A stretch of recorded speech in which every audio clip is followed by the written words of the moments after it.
That will certainly make the morning's newspaper.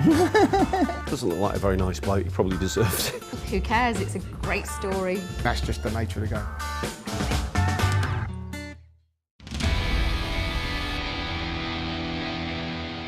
Yeah, Di Canio pushing the ref over was just high comedy, wasn't it? I mean, it wasn't a bit. Di Canio didn't mean to append him.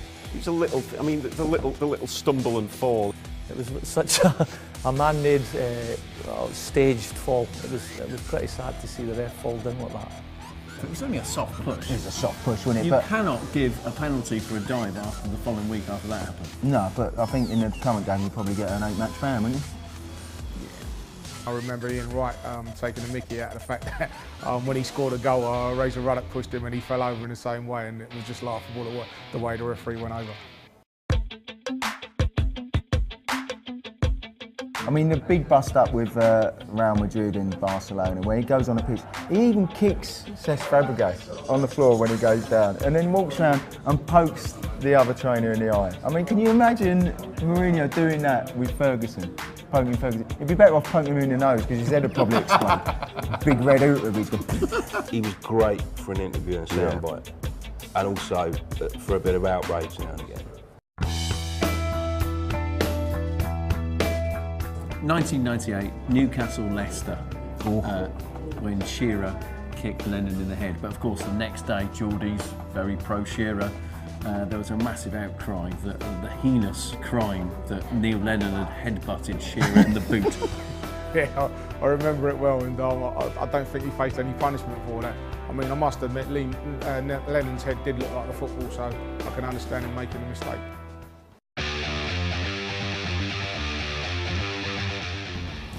Hang on, what? Are you saying Suarez bit Ivanovic? Yeah. Did he? You were just a bit of a...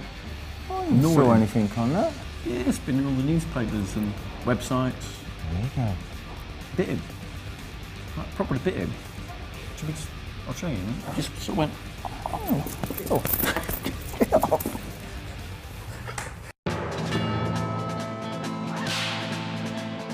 Newcastle are playing against Aston Villa.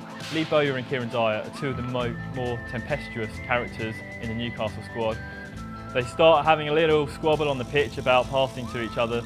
Next thing you know, they're flailing arms, windmilling each other, and it took Aston Villa players to separate them. You know, within a group of 20 players, you don't have to like every player that you work beside, and I think this was maybe probably a build-up of frustration that maybe happened in the training ground. Who would you pick in that fight? Dyer, because he's nicer.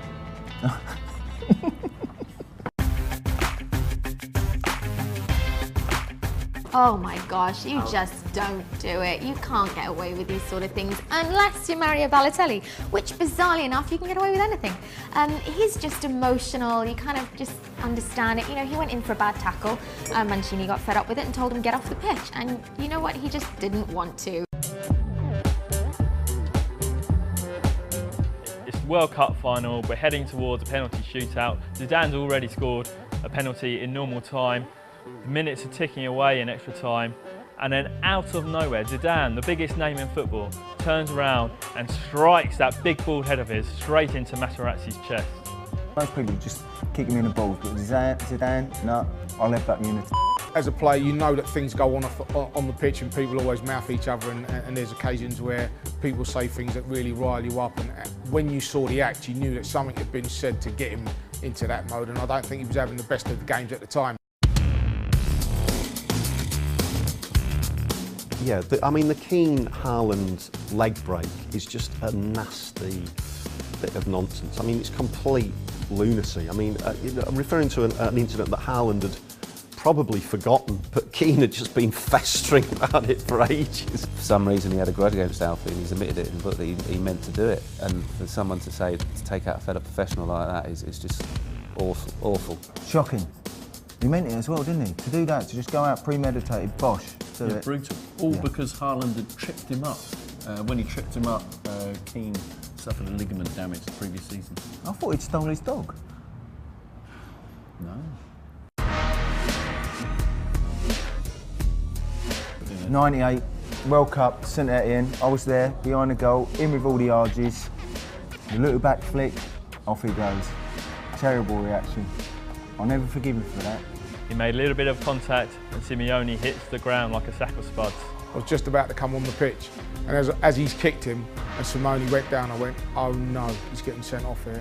And true to form, he got sent off. And unfortunately, instead of me going on, Paul Merson did, because like, he needed someone that could drop into the midfield. I knew immediately that he was going to get sent off, even though when you look back at it, you know, Simeone made the most of that situation. There's been some amazing moments of madness, but 1995, Man United, Crystal Palace, Eric Cantona. Gotta be the top one, innit? I mean, Unbelievable. that was a proper Kung Fu kick as well. Fair play to the lad, he lumped him proper. Incredible. Yeah. You know, I was watching the game and I remember him getting sent off, and as he was walking off, getting abused for everything, and then just throwing himself into the crowd. And at first you're stunned, you think, what the hell's he doing? And then you look at it again, you go, well, it was good technique. It's the follow-up punch that impresses me. I mean, it's like he throws himself in and he also manages to like catch him with the right cross. I mean, it's like, okay, I'll do 9 months for that. Was I surprised? No, not really. And if he'd taken the abuse that was meant to be said, I don't think he was within his rights to have a pop like he did. But I can half understand why he did it.